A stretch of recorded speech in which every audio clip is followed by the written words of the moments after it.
What are some simple things that people can do to improve their newsletter experience? In general, wayfinding is really important. This is also good advice for any design on the internet. But with newsletters, especially like longer editorial style ones, it's all one column. And when someone scrolls, there isn't like a sticky banner that reminds them, where they are and gives them a framework for what they're reading and what's happening. Being really aware, I guess, of how someone can start to feel lost in a newsletter is really important. So you want to make sure that your sections are really clear and structured. But like, let's say you want to do like huge wall of text and then cool links I found online this week, and then like cool tweets I found this week, and then a call to action about my course. You want to make sure that all of that is structured in a very clear and easy to understand way. If you want to have different sections, like make sure the sections are carved out in a consistent way so that people kind of know, okay, it's going to be chunk of text, and then like the H2 is formatted in the same way as the next H2, and so on and so forth.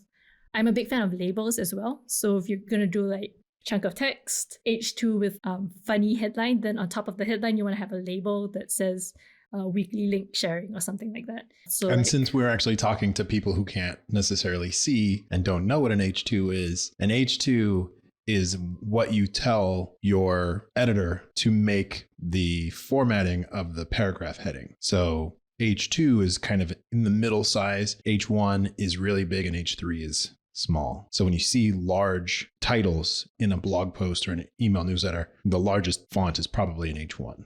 So it's header 1. Since we're talking about wayfinding and since we're talking about being uber descriptive,